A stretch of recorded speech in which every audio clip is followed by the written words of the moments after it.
Bueno, buenas tardes, bienvenidos a todos. Muchas gracias por venir esta tarde a escuchar el relato de Olga. Yo voy a presentar a Juan Fromnes. Él es un abogado, él está muy metido en este tema, conoce muchísimo y va a ser él quien realmente os presente y os hable de Olga. Espero que la escuchéis y que, bueno, esta tarde pues que no se quede aquí en el olvido, que nos llegue a todos un poco. Muchas gracias. Muchas gracias, Ana. Muchas gracias al Ayuntamiento de Villafranca por haber tenido una sensibilidad que, aunque parezca mentira, poca gente tiene, que es acordarse de las víctimas. Hay veces que uno no sabe si es más interesante hablar de Miguel de Cervantes o hablar del Quijote, porque el autor a veces es tan interesante como la obra.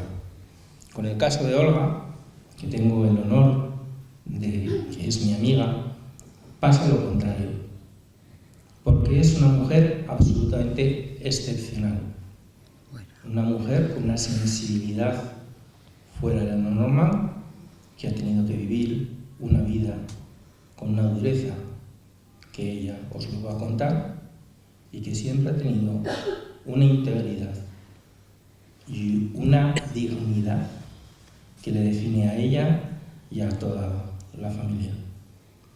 Ustedes imagínense lo que es ser un adolescente, que era lo que era Olga en aquel momento,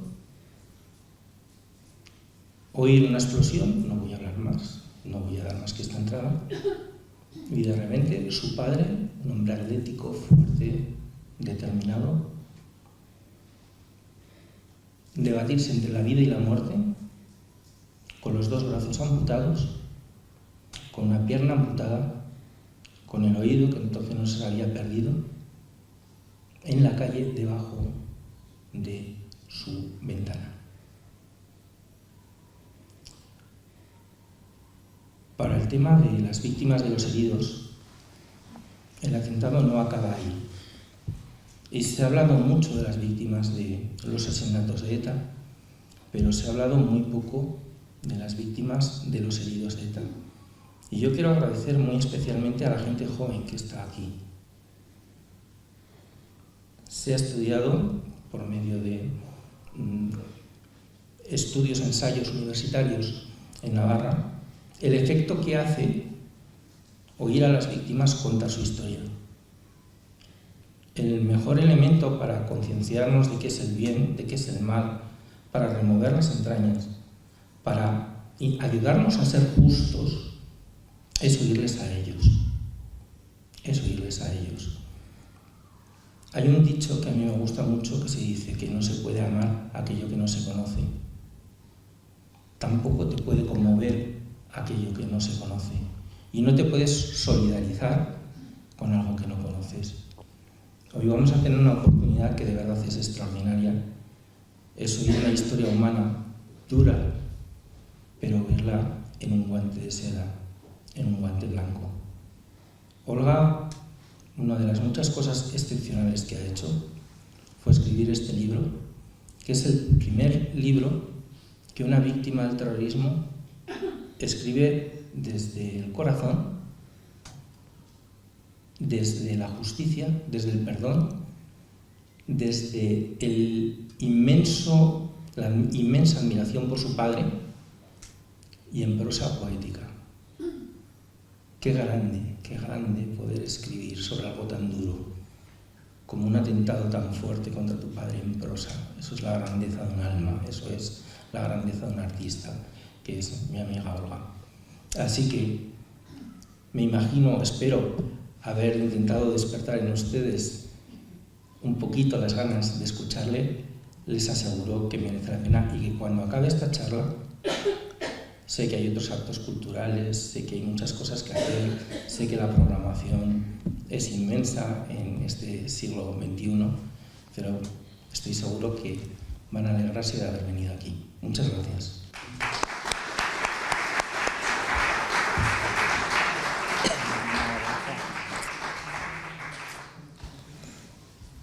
Exageradas las palabras de mi amigo Juan, pero bueno.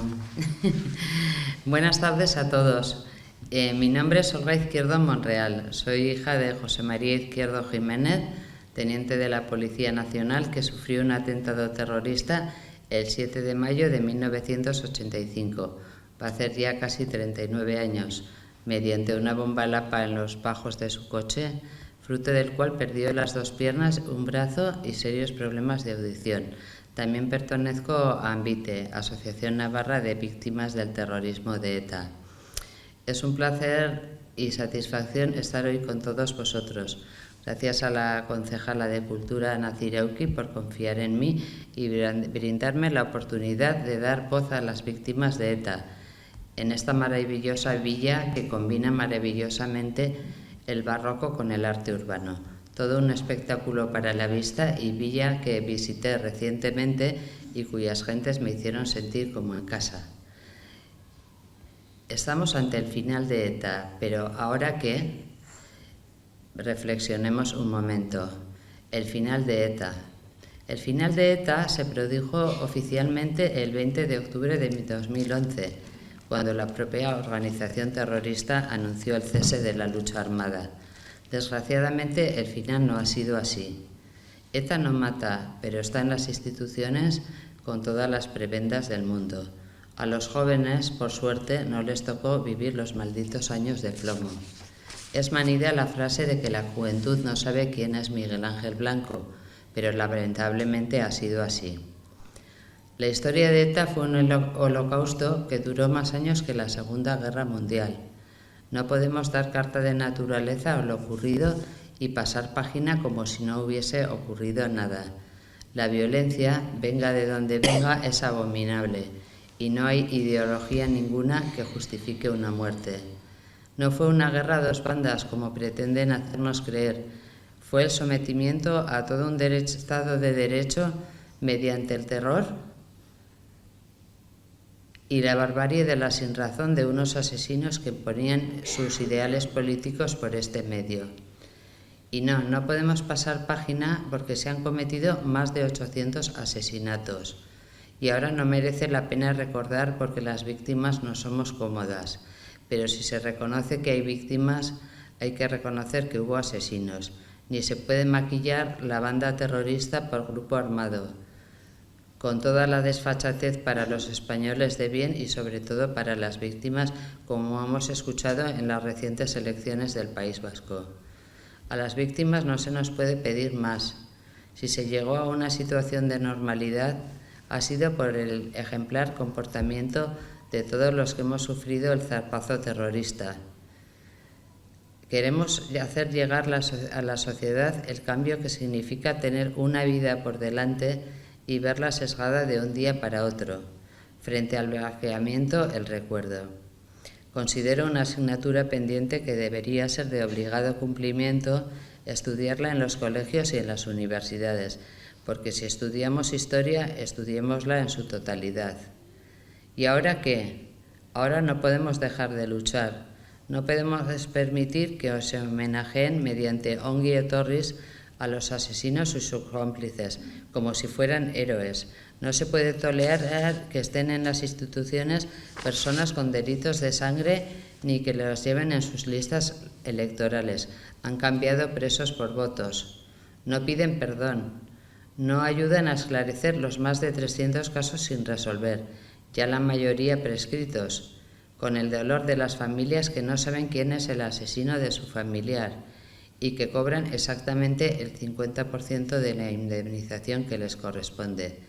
Para más INRI, pisotean y profanan las tumbas de nuestros seres queridos o pintan y tiran las placas que tanto nos costó que el Ayuntamiento de Pamplona nos reconociese.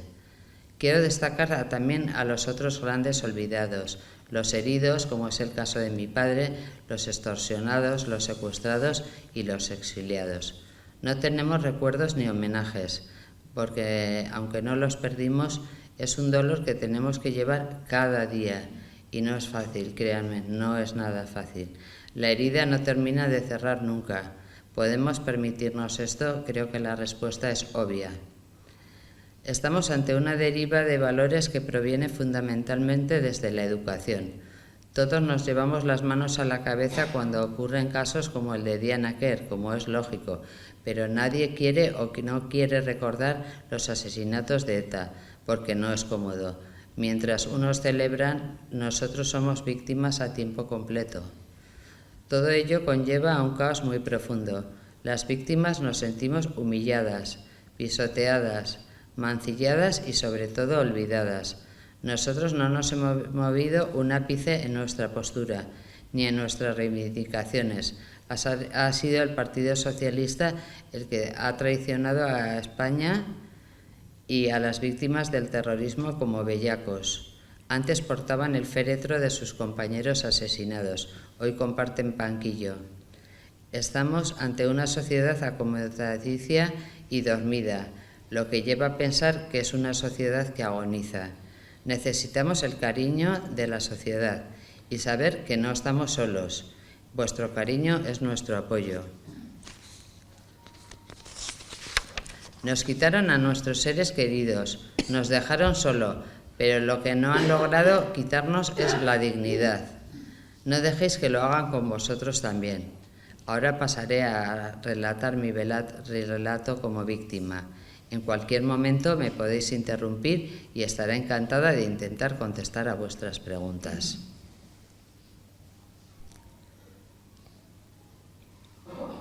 Aquel maldito 7 de mayo de 1985.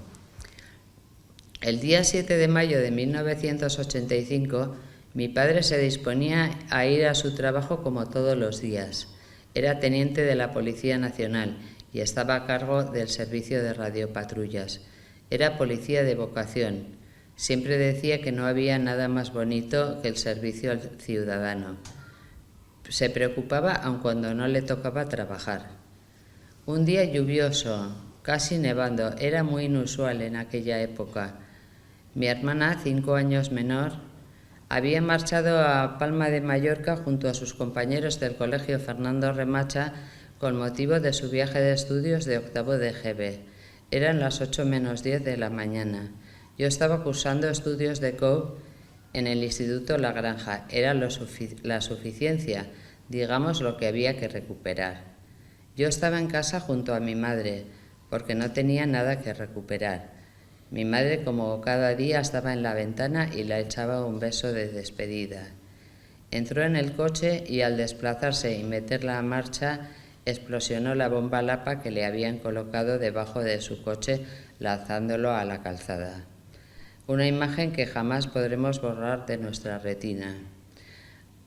No nos dejaron acercarnos a él, pese a los gritos de mi madre: «Mi marido, mi marido».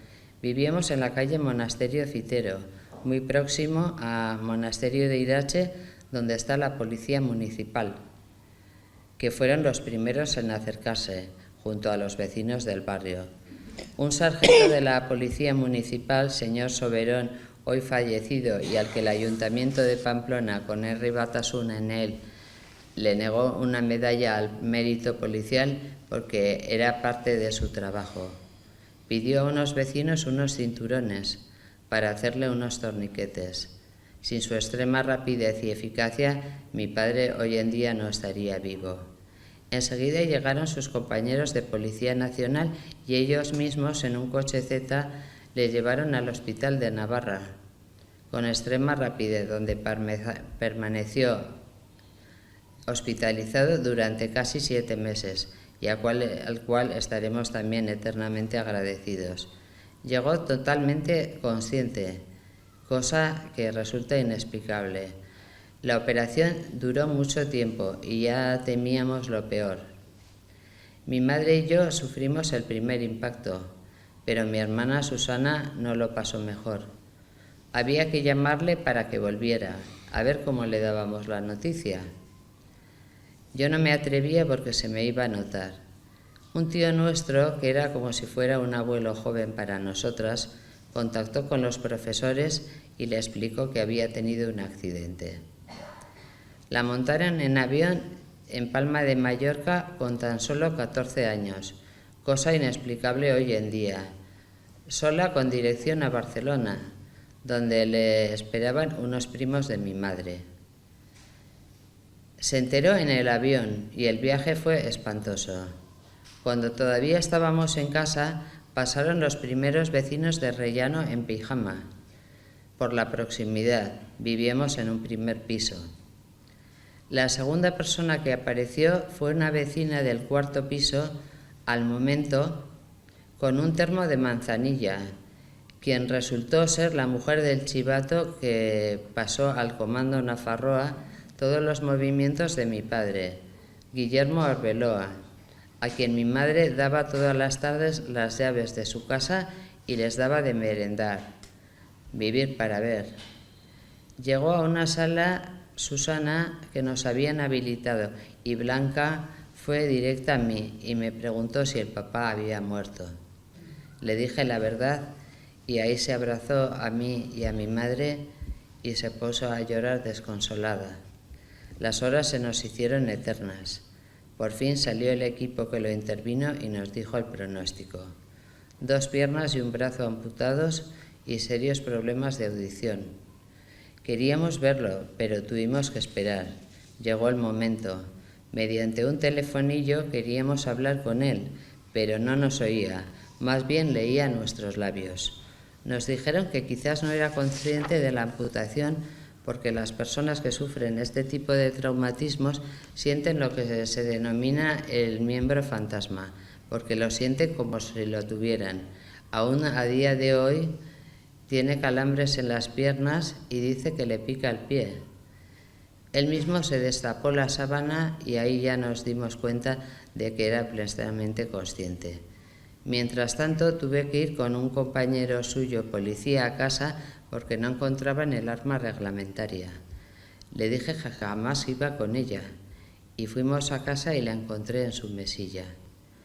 No tenía miedo o si lo tenía jamás lo demostró, aunque también en ese caso el arma no le hubiese servido de nada. A los 2 días ya lo bajaron a planta.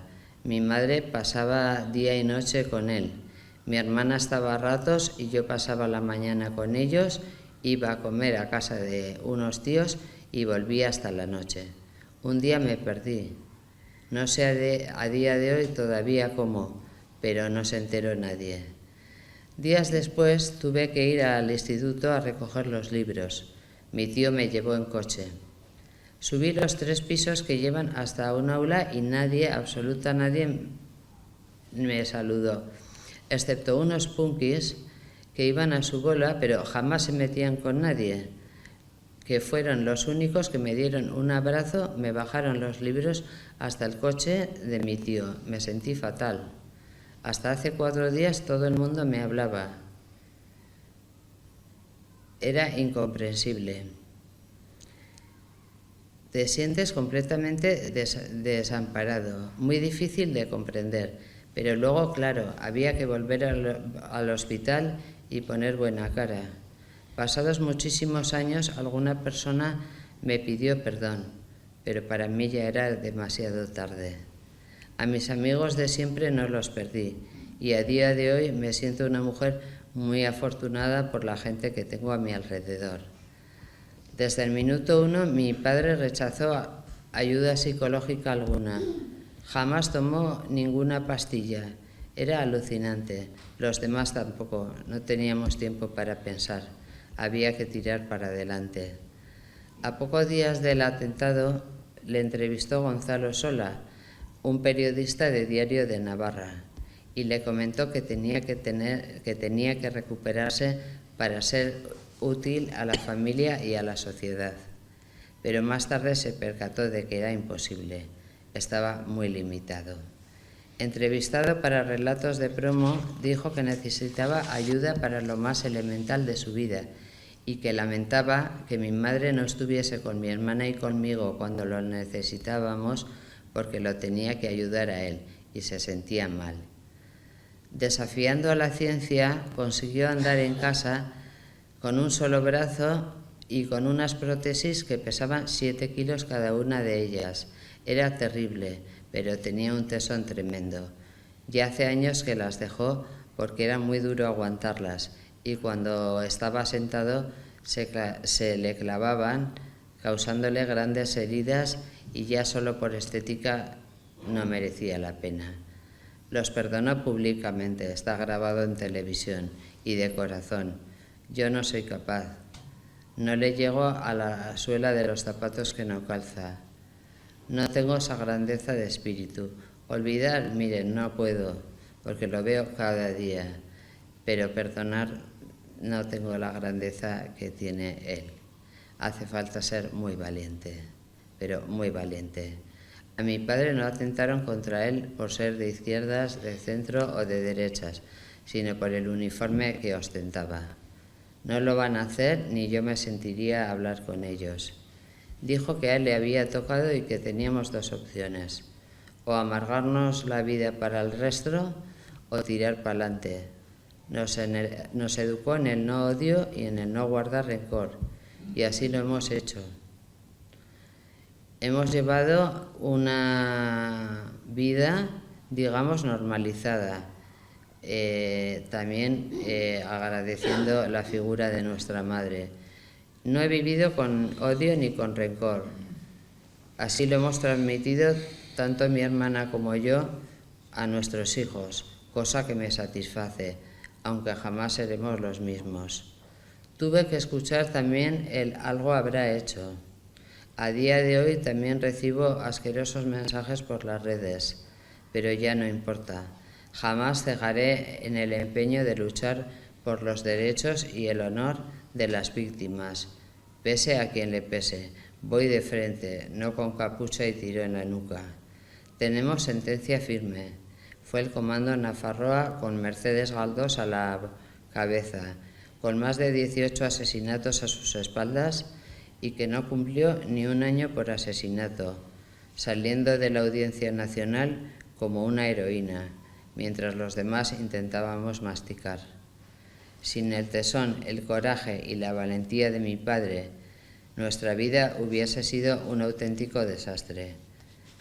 Mi héroe, junto con la otra heroína de la historia, mi Santa Madre, Consuelo, un hombre ni buscado adrede, ha sido el bastón de todos. Sin ella no hubiera sido nada igual. 39 años, casi ya 39 años al pie del cañón, hipotecada su vida al servicio de mi padre 24/7, aun poniendo en riesgo su salud, el de nosotras,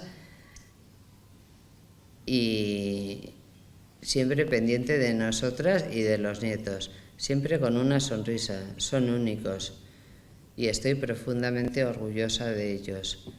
No pude tener unos padres mejor. Por todo ello, el año pasado publiqué un librito en prosa poética, como yo suelo escribir, al que titulé La grandeza de un superviviente. Era una espinita que tenía en el corazón, y lo tenía que hacer ya, vamos en tiempo de descuento, 1/1000 parte de todo lo que le debo a él y por ende a mi madre, el cual presenté el 4 de mayo del año pasado de la mano de mi gran amigo Juan Fronchet, otro valiente, y el éxito fue abrumador. Sentí el calor y el cariño a mi familia, como nunca, y solo verle las caras a mi madre, a mis padres, ya mereció con creces la pena. Por todas las víctimas del terrorismo seguiré pidiendo, como siempre, verdad, memoria, dignidad y justicia. Muchas gracias de corazón a todos.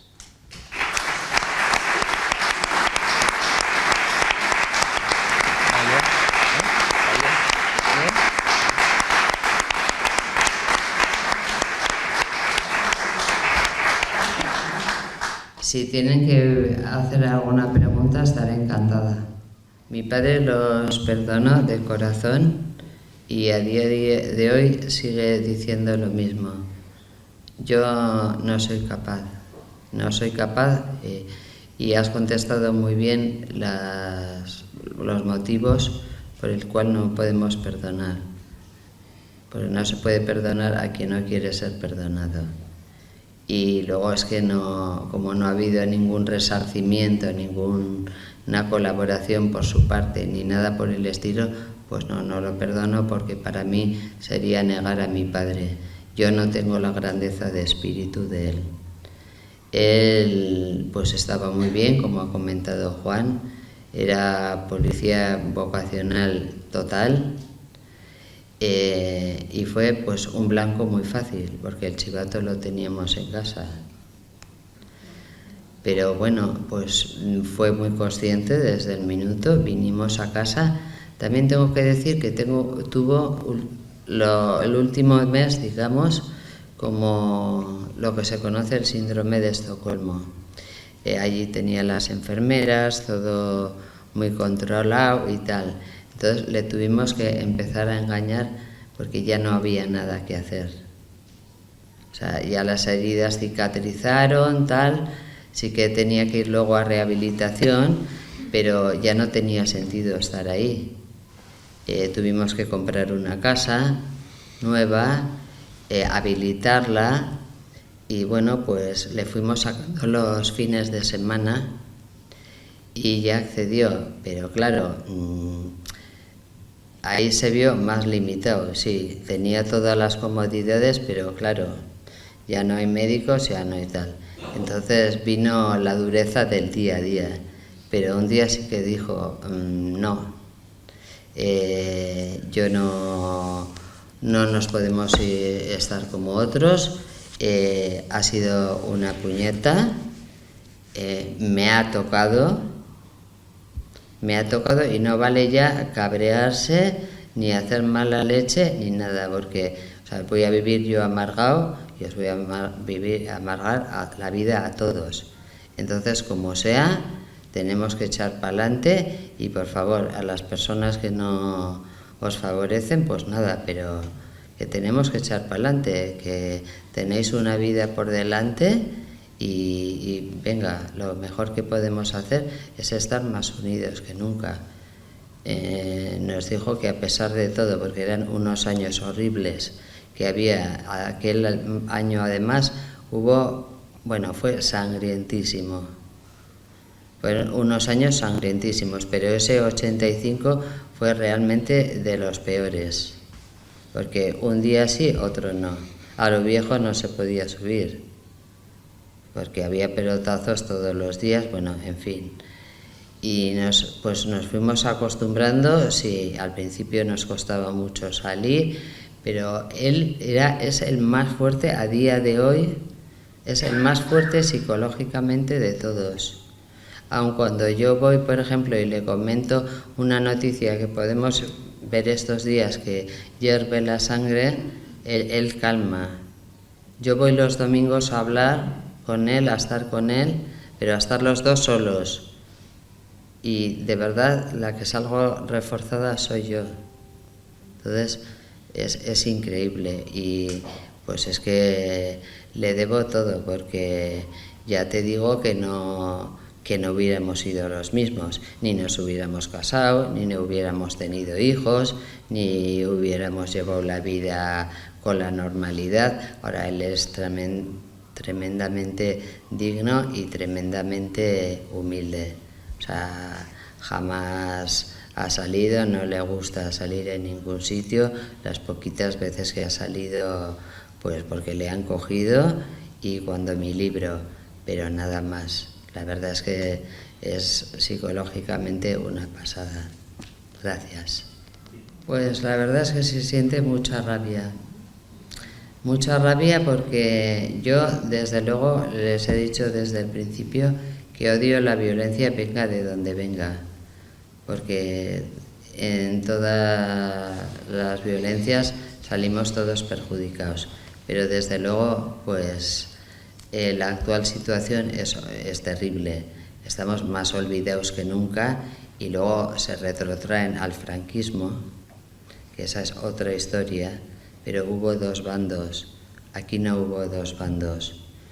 Y a ver, no estoy a favor de ninguna dictadura, o sea, ni de un color ni de otro, nunca, pero eso fue en el franquismo con una dictadura, pero la historia de ETA fue en plena democracia, con lo cual no hay justificación que valga, y el blanqueamiento que están haciendo y borrón y cuenta nueva, pues sinceramente a veces hay que hacer una pausa para no encenderte y llevar una vida pues un poco más racional. Pero como víctimas, pues esto nos parece indecente, porque realmente la palabra que lo define es indecente. Mira, Olga, aprovechando que yo conozco esta historia en profundidad, te voy a hacer 2 preguntas. La primera de ellas tiene por objeto que el público entienda qué vivíamos en 1985. Y la segunda de ellas, puedo hablar de ella porque tengo conocimiento personal de lo que pasó. Quiero que la contestes para que se dé cuenta el público la inmensa dignidad de tu padre. La primera es la siguiente. Me gustaría que les contaras lo que tú viviste el 30 de mayo de 1985. Estoy seguro que sin darte más datos sabrás contestar a la pregunta. Por supuesto. Y la siguiente, si lo crees conveniente, me gustaría que comentaras la visita que tuvo tu padre en el hospital, en San Fermines, de un grupo de jóvenes muy majos. Y esa historia me parece muy bonita para ver del señor con mayúsculas que estamos hablando. Sí, vamos a ver, a la primera cuestión que se refiere mi amigo Juan, claro, lo de mi padre fue el 7 de mayo, pero el 30 de mayo hubo un atentado terrorista también del Comando Nafarroa en la bajada de Javier, el cual perdió la vida pues un policía, Francisco Miguel, y un niño entonces, Alfredo Aguirre Velascoain, por cierto, muy amigo de mi querido amigo Juan. Entonces nosotros llevábamos pues desde el 7 de mayo en el hospital y eso ocurrió el 30. Entonces, como estaba casi todo el día excepto para comer, pues me bajé a urgencias y les dije, oye, me voy a bajar un momento a urgencias a fumarme un cigarro. Y vale, pues bájate. Y entonces estaba en la rampa de urgencias porque era lo más fácil salir del pabellón donde estábamos y entonces oí unas ambulancias que venían a tometer. Y bueno, pues ya tiré el cigarro, me metí por dentro y entonces venían con una camilla, una sábana, era el niño, Alfredo Aguirre, totalmente tapado y los médicos que salieron allí preguntaron a los que venían con la ambulancia y dice, hacían así con la cara como ¿qué pasa? Y dice, no, ya no hay nada que hacer. Entonces yo estaba delante, destaparon la sábana y estaba el vientre totalmente hueco. Entonces aquello me llegó al alma, o sea, las lágrimas pues a borbotones, pero había que subir. Entonces, bueno, pues en un lavabo me lavé como pude y subí, pero más tarde se enteraron, claro, porque mi padre tenía la radio todo el día puesta, pero, o sea, no lo olvidaré jamás. No olvidaré jamás aquella imagen, un niño y bueno, pues con toda la vida por delante y bueno, tristísimo. Y luego a los años pues me enteré que era amigo de este otro gran amigo que tengo al lado. En cuanto a la segunda historia, eran unos Sanfermines.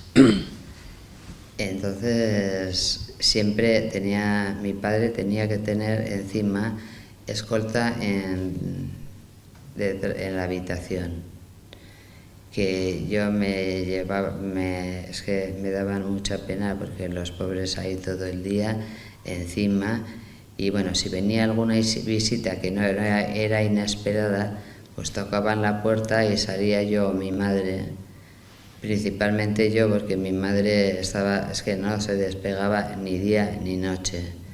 Entonces era una cuadrilla de unos chicos jóvenes. Entonces que querían a conocer a mi padre y que a ver si podían pasar. Entonces yo le dije, mira papá, son unos chicos jóvenes, tienen muy buena pinta y te quieren conocer. ¿Quieres que pasen? Y sí, que pasen. Entonces vinieron y le entregaron un sobre con un cheque bancario con una determinada cantidad.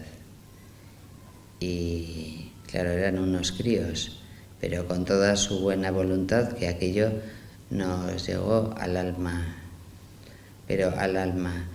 Y le dijo mi padre, no, para que lo que usted necesite, o sea...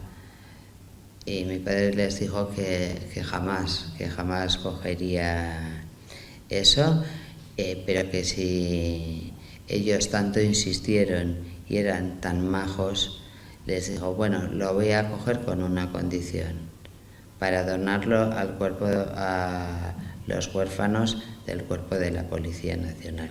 Aquello tampoco se me olvidará jamás. Fue un gesto precioso.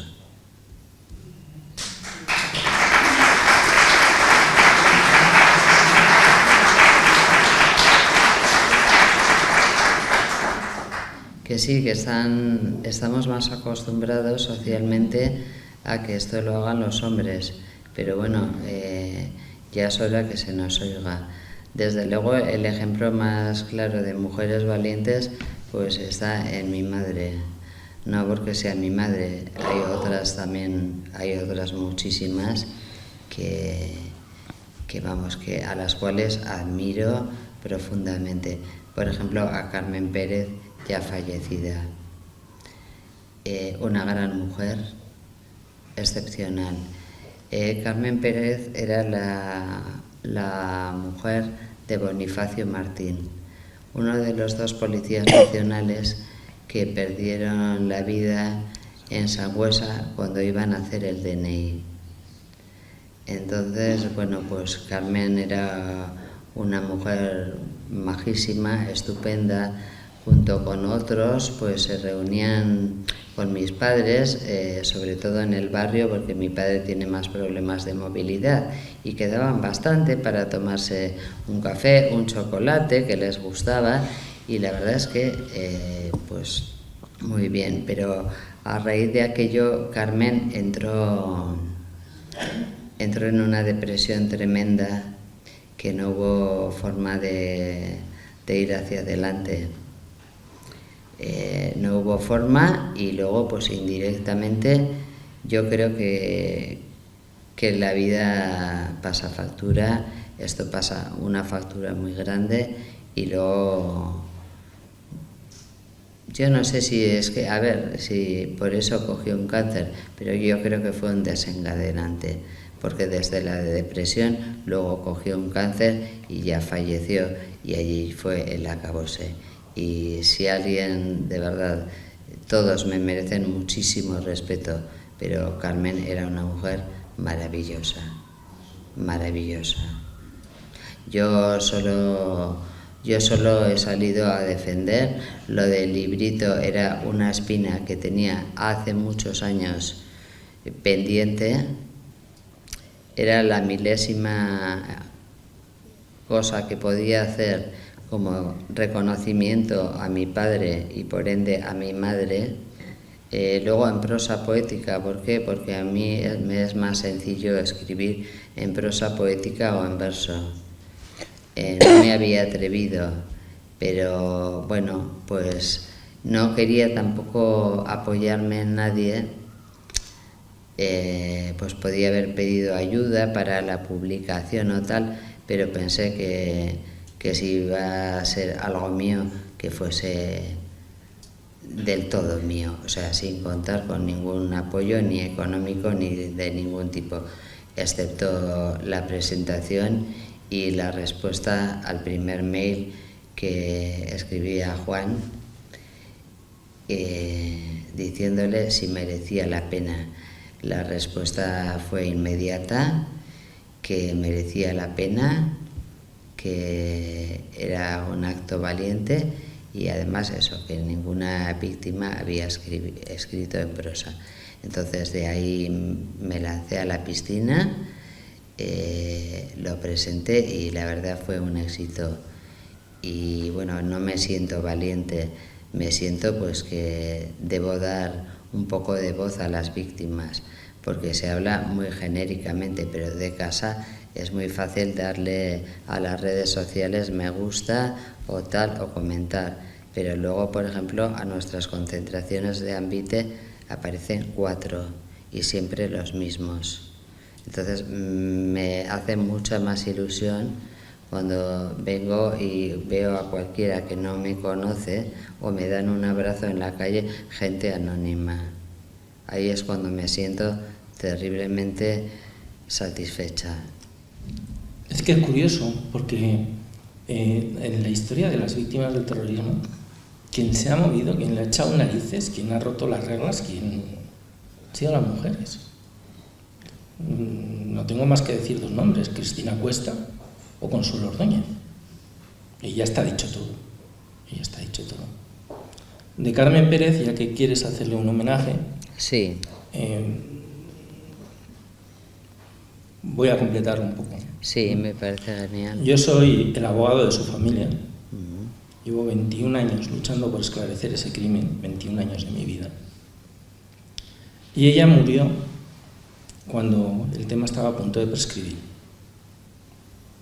Estaba malita hace tiempo, la mujer que jamás te pedía nada, que jamás te decía todo dulzura, todo comprensión, inexplicable. Y se nos fue cuando teníamos en marcha una operación para intentar imputar a los que creíamos que eran los autores materiales. Llegamos 2 años tarde. Llegamos 2 años tarde y ella no lo pudo ver. Pero a día de hoy hemos conseguido que el caso no prescriba. A día de hoy hemos conseguido que haya 3 procesados por aquel asesinato. Luego Dios dirá. Ella siempre creyó que esto no iba a suceder. Y estoy seguro de que el esfuerzo que en este caso hizo la Guardia Civil, Carmen desde el cielo lo habrá aplaudido. ¿Hay algún aplaudimiento?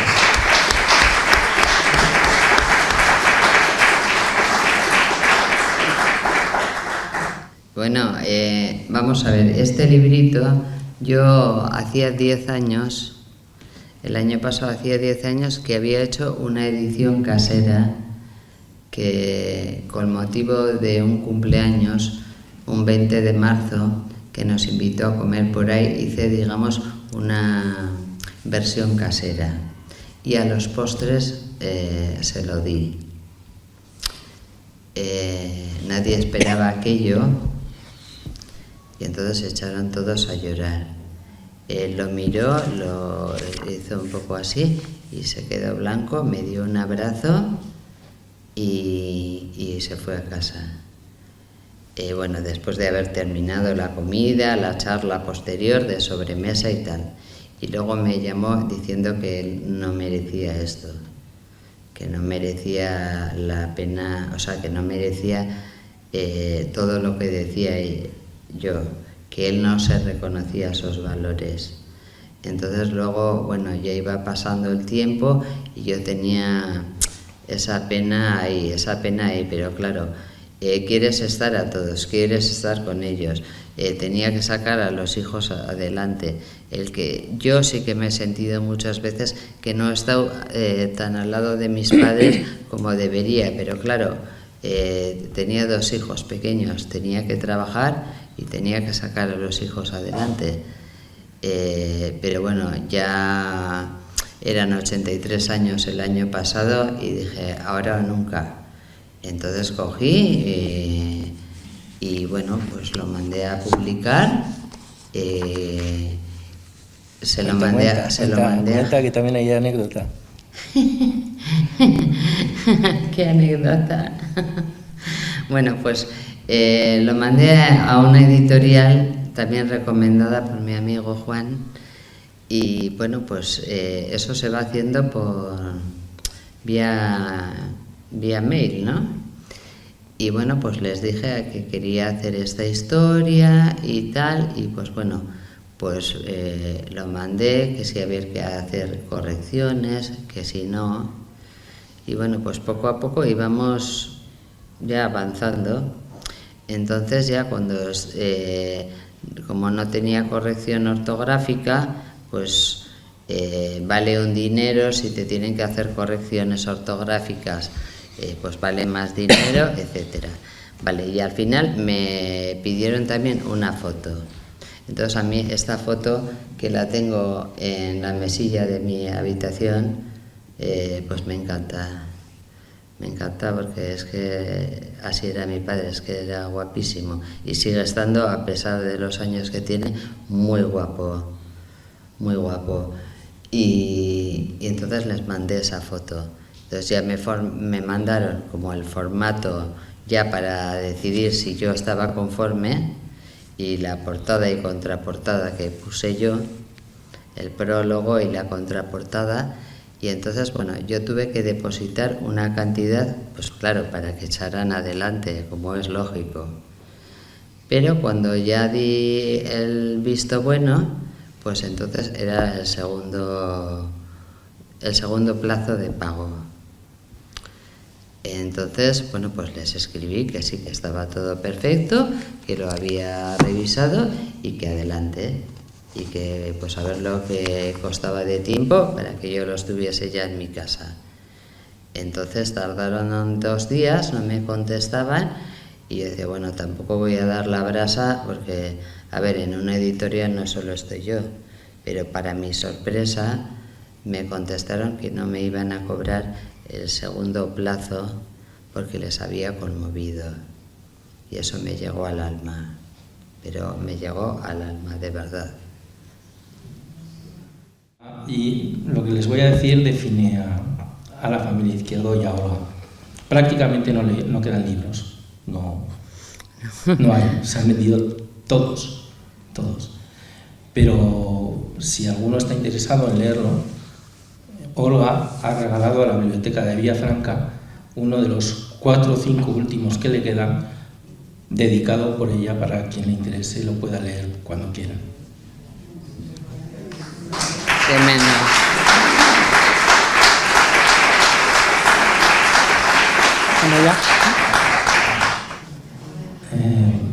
Sí, Alfredo y yo éramos muy amigos, éramos compañeros del equipo de piragüismo y éramos cuadrilla. Desgraciadamente, a mí me dio por ser un poquito más formal que él. A él le llamábamos Inti, porque no paraba quieto. O sea, no había forma de que parara quieto. Todo el mundo se reía porque era muy gracioso. Y bueno, estaba repitiendo séptimo de GB. Yo estaba con primero de BUP ahí, y la verdad es que en mayo me salté algún entrenamiento. Y uno de los entrenamientos que me salté, gracias a Dios, fue el del 30 de mayo. Porque yo siempre acompañaba a Alfredo hasta casa. Siempre, todos los días subíamos de natación, lo acompañaba y luego los fines de semana quedábamos. Ese día nos fui a entrenar, y cuando mis padres bajaban al club, él subía y le preguntaron, ¿dónde está Juancho? A mí me llamaba Juancho. Y dice, se ha quedado estudiando. Y dice, no va a llegar a ningún sitio siendo tan responsable. Media hora después yo vi la bomba, se oyendo abandonada, fue un bombazo increíble. Horrible. Y encendimos la radio, porque entonces en el año 1985 te enterabas de las cosas lo más rápido por la radio. Yo vi que había habido una bomba en Lo Viejo, cerca de la bajada Javier, y dije, ahí vive Alfredo. Le llamé a su casa. Obviamente no me cogió nadie, y entonces llamé a casa de otro amigo de la cuadrilla que vivía en Dormitalería, de Íñigo Beretervide, y no me contestaba, y al final le entendí, pero no te has enterado. ¿De qué? Que es Alfredo, lo han matado. Al día siguiente, en ese momento, el entrenador de nuestro equipo, Juan Ramón Itoy, salía con mi hermana Susana. Yo oigo a la puerta de casa, Susana llorando como una loca, porque claro, también le conocía mucho, estaba todo el día con nosotros, Indy, pues, y Juan Ramón deshecho, Te quedas en blanco. Yo me quedé en blanco. No entendía. En un shock. Yo me quedé 2 días en shock. Al día siguiente fui al colegio y me encontré en las paredes de mi colegio, en los maristas, la fotografía de la portada de un periódico que alguien bien intencionado había colocado como protesta, con el cuerpo del niño asesinado, con el torso abierto y calcinado. Claro, pero es que era mi amigo, era Alfredo. Yo todavía no había podido interiorizar aquello. Arturo Ordani, otro amigo de la cuadrilla, también venía conmigo a maristas, estaba como yo, porque es que ahora que lo miras, tiene huevos, ¿eh? O sea, ahora pasa algo de esto y tienen 4 psicólogos, 7 días nosotros a clase.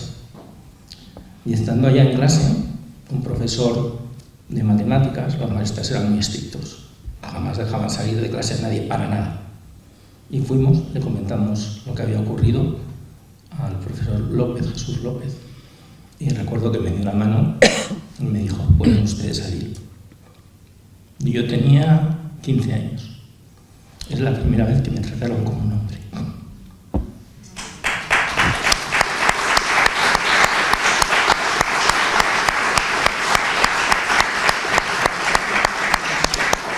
Después, me dices que a ver en qué ha cambiado tu vida. A mí ese día me cambió.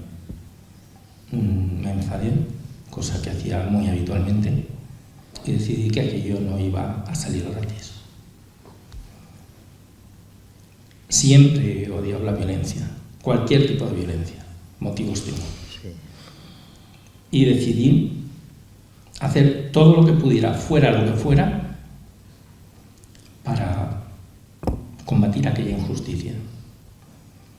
Lo intenté y lo sigo intentando hacer desde la vocación política, pero por esa causa y solo por esa estudié la carrera de Derecho, que no estaba en mis planes y no me gustaba.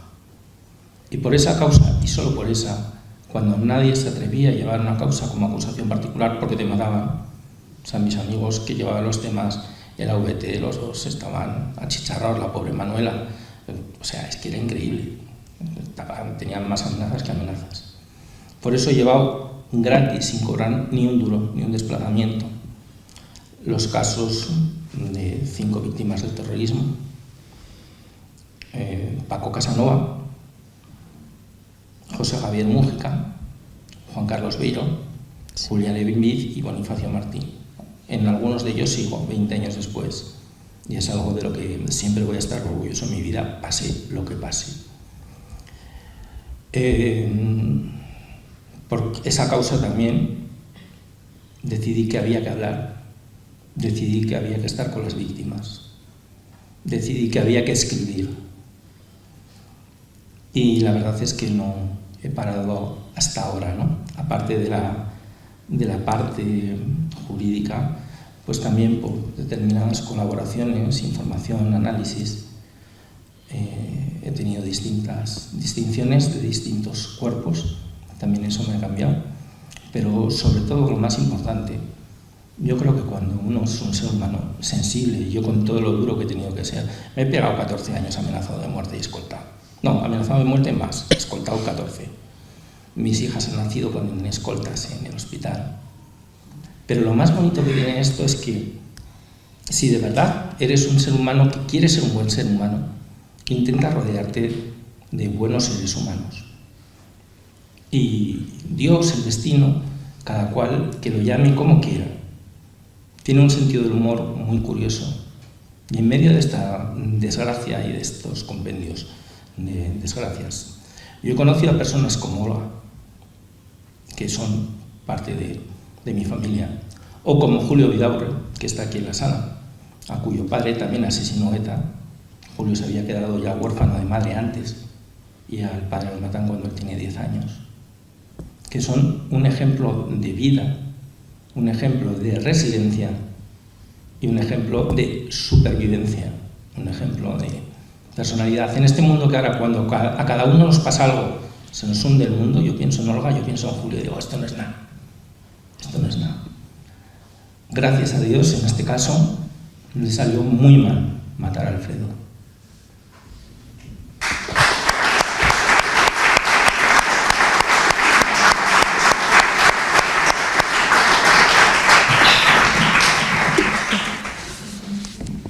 Bueno, no sé si tenéis alguna pregunta más. Si no, pues dar muchas gracias a Juan.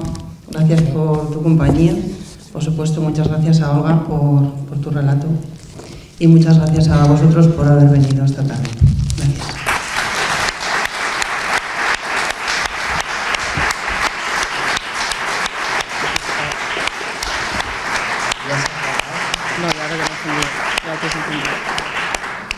Pues gracias a todos por haber asistido, ha sido un auténtico placer y como dije en la presentación de mi libro, a pesar de todo, os animo que a la vida ganas y a los sueños alas.